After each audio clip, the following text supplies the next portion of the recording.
hip-hop legends, the UK garage legends, you could even say pioneers, the Streets, who is now only Mike Skinner, but there was a time where he was accompanied by other members to create albums like Original Pirate Material, A Grand Don't Come For Free, albums that have since become very revered in UK music, and even at large this artist has spread beyond just the UK, but at the time of the peak of the popularity of the Streets, it was very much a British thing. There's something so specifically British about the Streets that it's something you couldn't replicate elsewhere. You couldn't have another artist from another country doing something like what Mike Skinner was doing with his rapping style, the way he'd write his lyrics, the very specific language that was used, the references to English culture. It's just so specific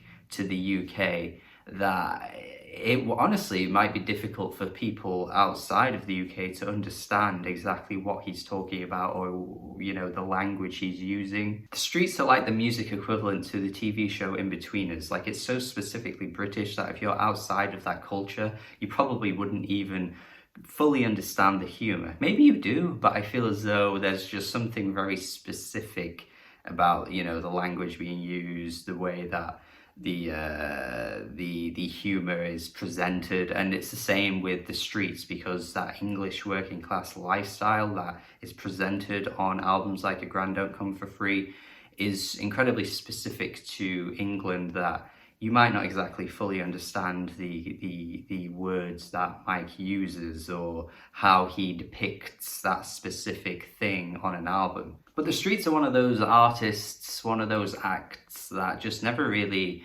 managed to reach the success of those first two albums beyond what they did after. And it's felt like years since the Streets have been relevant, but we do have a mixtape this year. And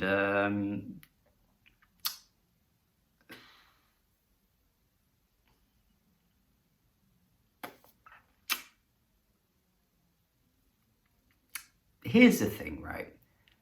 It's not that in 2020 the Streets or Mike Skinner couldn't put out great music, because there's potential. Like, there's potential. I mean, it's happened before. Why couldn't you make great music again? But this album is just such a miss. Like, it is such a miss on so many levels. I'm baffled. I guess the one thing I will say is that you wouldn't really find any songs like this on A Grand Don't Come For Free or Original Pirate Material, because it's not really that same style. So I at least respect that we're getting something a bit different. We're getting some really heavy bass lines actually on some of these tracks. We're getting some drum and bass moments, which I think are pretty interesting for, you know, the Streets to go in this direction.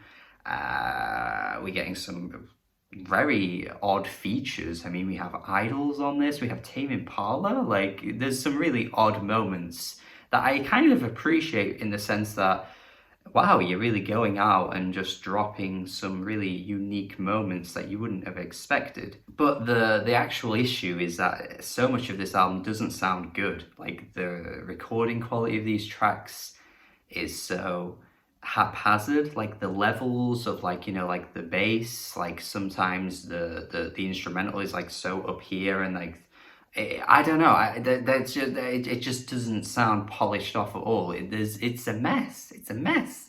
The freaking hooks on this thing as well, like the choruses, there's like little to no effort in what Mike Skinner is attempting on these tracks. But I just mentioned there how, like, the levels of some of the instrument are just like all over the place, but that opening track is a perfect example, because the fucking beat is so overpowering and just in your face that when Kevin Parker's chorus comes in, you're just wondering how the hell someone listened to this and thought everything is in its right place, because the way he's singing here just doesn't fit this song whatsoever. And I don't know, man, I'm already bored of Kevin Parker at this point. Like, the new album this year was so dull, and just hearing his voice once again on an album like this just makes it even worse for me. But you surely can't listen to a song like this and think, yeah, Kevin Parker is is the right person to be on this chorus. He is the perfect fit because he just does not work. That's even without mentioning the lyrics on this album. Mike Skinner is on some mad Jeeves. He is off his beans. He is off the fucking trolley. He is just way out beyond into somewhere that I can't quite picture. Your mum's got good genes, but your dad's are ripped. You know, genes is in like DNA genes and like genes you'd wear jeans. Oh, fucking come on. Or like, I'd give, I'd give you my kidney, but never take my charger. It's like a weird attempt at a joke that just doesn't make sense or doesn't land. He compares himself and a girl to a box set at one point on this album, and he's like, I wish I'd never watched this box set so I could start all over again and, experience it. It's like such a terrible metaphor that I just kind of wonder how the hell he came through with that. I've already mentioned how badly placed the hook is on the first track with Kevin Parker, but it's not like Idles come through with a great hook either on None of Us Are Getting Out of This Life Alive, which Joe Talbot is here just straining his voice, and then you've also got Mike doing the chorus as well. It's like so poor because it's just not even a good chorus to begin with, but the way they're singing it just sounds really, really strained and gross. That entire track as well is attempting to make a stab at, cultural issues in the UK and British issues and social problems that we're seeing and stuff.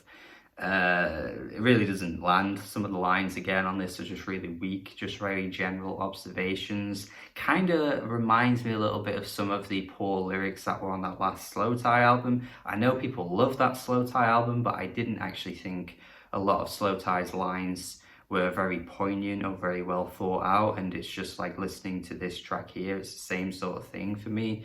It's just like a really poorly written Kate Tempest song. Like if you want to hear some really great, vivid, detailed songwriting about Britain right now, why would you listen to this over Kate Tempest? I Wish You Loved You As Much As You Loved Him has this horrible bouncing beat. It's like boom, boom, boom, boom, boom, boom, boom, boom, and fucking Mike's singing here is like, I wish you loved you, wish you like it's so like screechy, and the beat is ugly. Like there's just not anything going right here at all. I just get so confused at the choices made on this album, like whether it be the hooks or the beats. Like every moment that's presented to me just finds a new way to just make me go, what? Like, why does this sound like this? What are you doing? You Can't Afford Me is another example of where this album just keeps going awry and off in poor ways. It's not the worst sounding track, but there's just some really awful lines that get spat out here. There's a really terrible guest feature, and she comes out with the line, I'm from M&S, babes, you've got a better chance at Lidl's. Like, come on. What a way to brag about how good you are. I guess this might be another lyric that's very specific to Britain once again, because, you probably don't know what Lidl is if you're not from the UK. But like, as if you're gonna compare yourself to like a shop, like you're gonna compare yourself to shop, like what, like why? And Mike's line as well, where he's like, again, I'll tell you I don't party hardly, but when I do, I party hard. And he has the audacity to say that line in the song twice. He repeats that awful set of lyrics twice in the song. I've mentioned already how this album like incorporates some moments of like drum and bass and bass line, heavy stuff that was very prominent in the late 2000s, particularly in the UK. Like there was a culture that were really craving that type of music.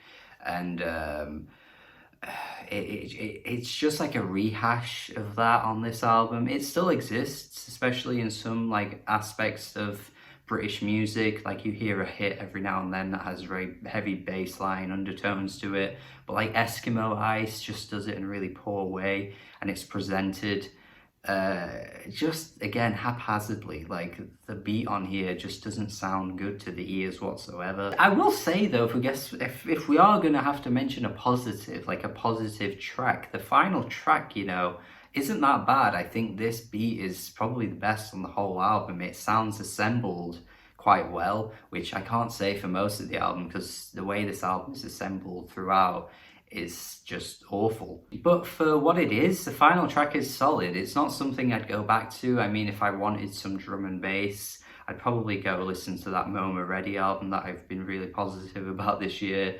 That's really doing the sound way more justice, but I think for what it is, it's not a bad song on this album. Maybe it's just the fact that by the end I'm so tired of these beats that the final track just ends up being a bit of a highlight. I don't know, but it's not that bad. The freestyle, the conspiracy theories freestyle that comes towards the end, surprisingly doesn't end up being that bad, considering most of Mike's lyrics across this album is just really not good.